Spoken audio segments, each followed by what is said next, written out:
কয়েকদিন ধরেই বাহিরের ওয়েদারটা যেন কেমন কেমন।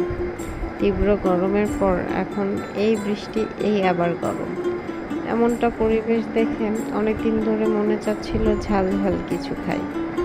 তো ঝাল বলতেই আমার মাথায় চলে আসলো, যেহেতু বাসায় অল্প অল্প সব কিছুর সবজি রয়েছে, তো সেই সবজিগুলো দিয়ে একটু শুটকি রান্না করে ফেলি।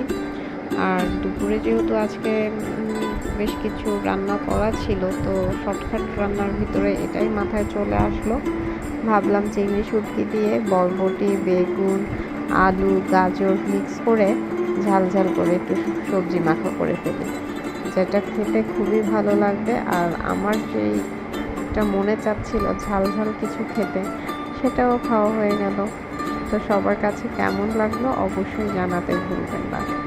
আর এরকম ঝাল ঝাল খেতে ইচ্ছা করলে কিন্তু অবশ্যই রান্না করে খেয়ে ফেলবেন, আর আমাকে কিন্তু